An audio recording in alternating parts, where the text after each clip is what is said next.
I'm only taking one step at a time towards healing myself.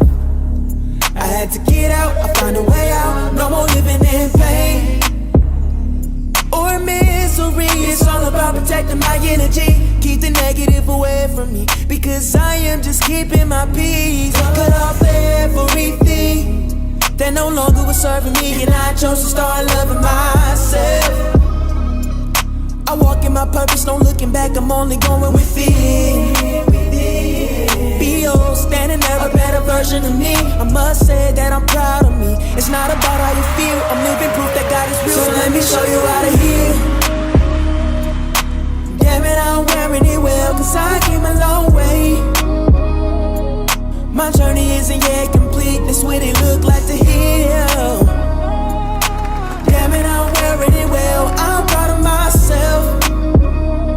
It's nothing to it, you can do it, all you gotta do is just fight through it. Creative soul, creative soul, creative soul. Just fight through it. Creative soul, creative soul, creative soul, creative soul, yeah, yeah.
Welcome to Pain to Purpose podcast, where we have open discussions to heal together as a community. Today, we're on episode 58, and our special guest is an author, A.C.A.J. Jones. Welcome.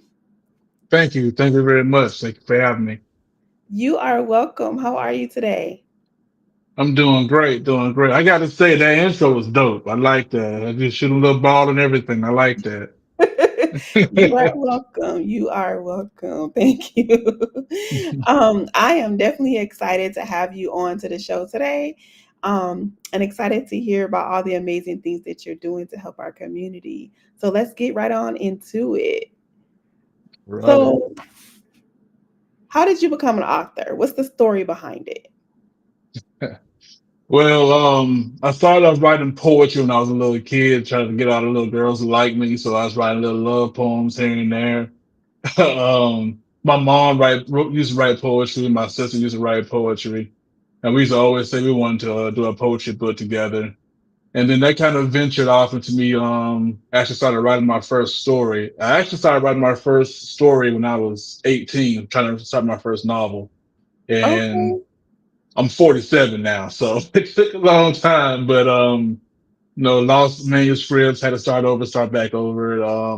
Life happened several times over. So, that's how I got into it. And then, when I finished my master's degree a few years ago, a friend of mine, like, hey, when you gonna finish that book you keep showing me chapters of?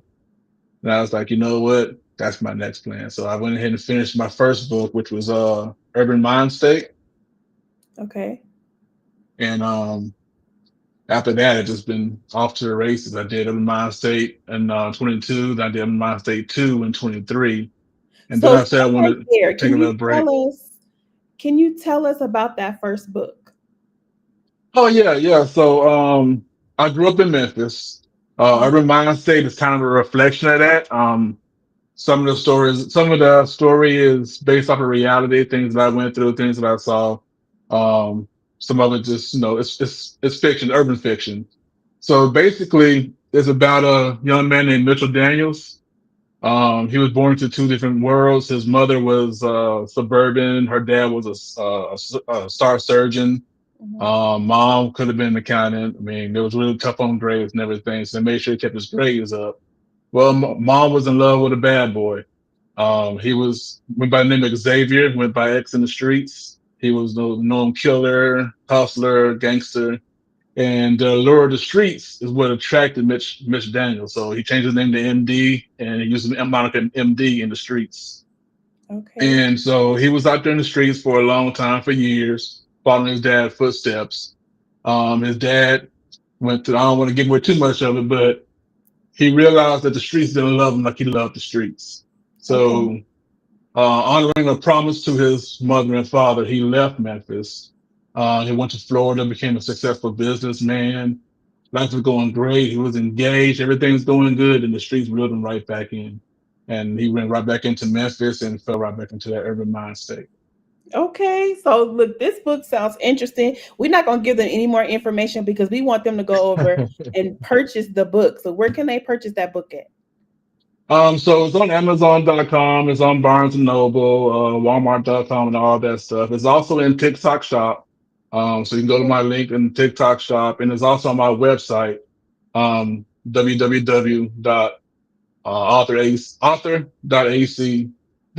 www.author.ac.jones.org. So, Okay. um, but What's the it's other also on books? the link in my bio. Say Okay. again? What's the other books that you have? So Urban Mind State 2 is a spinoff, not a spinoff, a continuation from Urban Mind State 1. Hmm. It picks up exactly where Urban Mind State 1 leaves off. MD going through some of the things he had to go through when he came back to the streets, ways he was trying to get out, trying to pull out. You'll see a lot more characters get introduced into that atmosphere. Hmm. Basically still trying to bring them out of Urban Mind State, but other people are also in that same mind state. So it's a struggle. So it's called Urban Mind State 2, Living in Two Worlds. Okay. And basically it's just the duality of trying to get out of out of the hood, trying to get out of the urban mind state, trying to do better for himself, but they don't want to let them go. The streets got a grasp on them. So this is about the struggle. I like that because there's so many youth out here that is in the street and they need to hear real live stories to help them through it because a lot of them are navigating and not knowing how to get out. So reading a book It's like that would help them. and it really shows there is more than just the streets. I was just having a conversation the other day. There's so many people who are stuck to their neighborhood or stuck to their city and don't see anything else. And if you get a chance to get out and see the world or see something else different, it gives you a different perspective on life. Right, right, absolutely. And what else do you have for us? So I also wrote a poetry book. Remember I was telling you that I was writing love poems and stuff for the girls when I was younger. Well, this is an erotica. It's an erotic poetry book. It's called Soulgasm. So there's a bunch of different poems that I've written over the years and a lot of updated poetry. Um, it's very erotic. So if you're not into erotica, it can get pretty X-rated at some points, and there's a lot of love and romance in it as well. But I always just want to make sure people know that erotica is strong in there. So I don't want anybody picking it up thinking it's a love book and get surprised. But Right. it's pretty good. Everybody who's read it so far have enjoyed it so far. And then I also got Soulgasm Adult Coloring Book. I don't have any with me. I'm waiting for my next purchase of order to come in. Mhm. But it's an adult coloring book. So if each page features art with one of the quotes from one of the poems inside the book. So as you're coloring, you're also getting a little glimpse into poetry. Okay, I like that. I like that. And That's also nice. on my website, I also have a Soulgasm book box. Okay. So if anybody goes to my TikTok, you'll see there's been a couple of reviews of it, but it comes with a bunch of purple rose petals. It's a scented candle called Soulgasm. That's my own scent. 'Cause you'll get a little bottle to sip on. You'll get stickers, bookmarks. Yeah, you just get a, a QR code for my soundtrack for Soulgasm. So about 4 hours. It's full of sultries and real sexy music. So There's a soundtrack for this. yeah, yeah. It's on Spotify and it's also on Apple Music. Okay, so you really been working. I've been working. I've been working. So you sing. No, it's not me. It's not me singing. It's just a kind of compilation of different songs I think of when I was writing and when I was reading. So Okay. no, I don't sing. If I sing, I'm gonna break this phone and everything else around me. So, but there's a lot of music that I just found that I think really went along with the book and just hours and hours of music. So you set the mood, get your candle, pour yourself a glass of wine, sit back and enjoy the sounds of soul gather when you're reading. Okay, good, good. So tell us, how long have you been an author? So like I started writing my first book when I was 18. I didn't actually get published until 2022. I did Okay, that's what self-publishing. I wanted to know when you actually got Mhm. published. 2022 when I actually got published. I'm self-published. The first I worked with a publishing company to self-publish myself.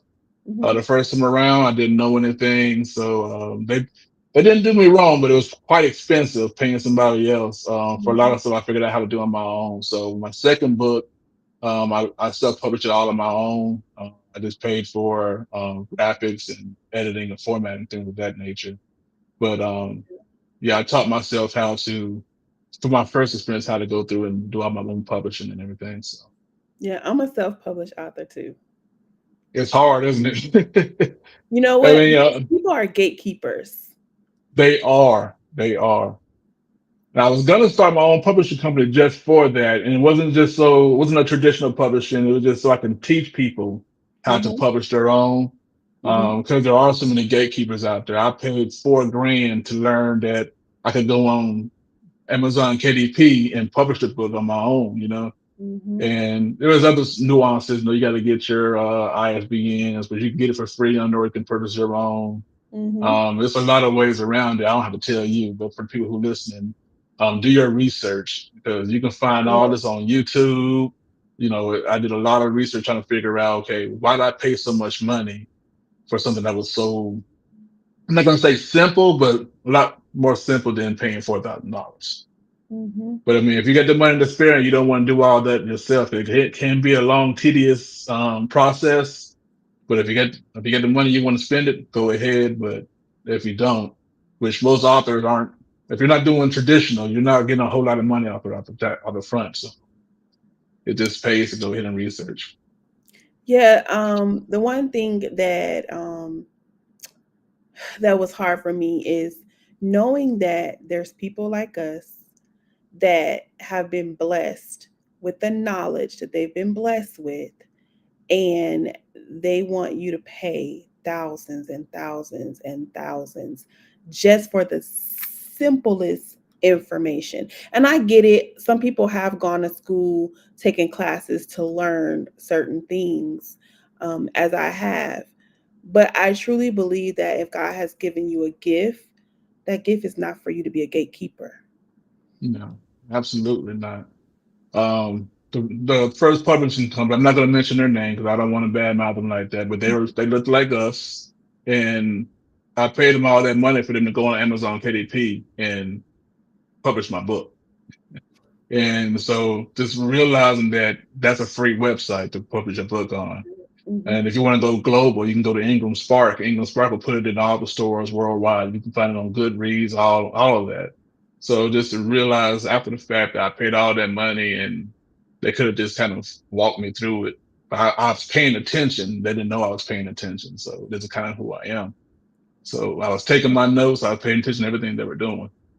Right, right. And that's good because now you know, and it's going to help you so much going farther, and you'll be able to help other people. So that's good.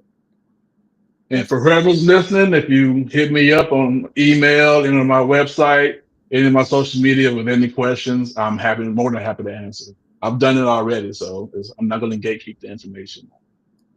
Good. Thank you for that. So, is there anything that you would like to say to our audience today? Because you've given them the insight and the information that can help them become an author, self published author. But we know people are watching us from Facebook and YouTube. Um, so I made all my ebooks free on my website. So if you're a Kindle reader, if you don't like a physical copy or you don't really matter, I just want people to read my books.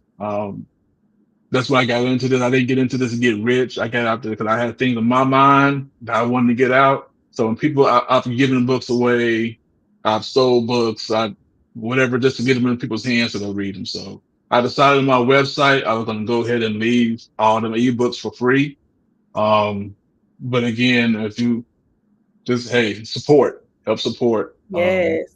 And if you're an author, send me the details. I support as well. So it's a two-way street. You support me, I support you, and we all grow together. Yes.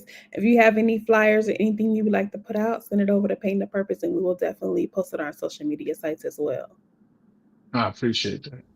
You're welcome. And I appreciate you coming on to the podcast to bless us with the knowledge that you have and to talk about your books. I wish you blessings on top of blessings. I know that you're going to continue to write, continue to help God's people, and just continue to learn in the book industry. And I want to say thank you. Like I said before, this is my first podcast, and I appreciate you having me on. And You're I mean, welcome. you responded very quickly when I DM'd you, so I'm just amazed at all this. So I really appreciate it. And I thank you. You are welcome. And to our audience, do not forget we have our Paint to Purpose podcast t shirts as well as our tumblers on the website. And you can also see my books on there as well. The podcast website is www.paintopurposepodcast.com. And do not forget, I am a certified life coach now. So if you needed some help, some tools to help you to guide you through, go ahead and contact me. Do not forget, it's only pain until you discover your purpose and start your healing journey. And we'll see you next time.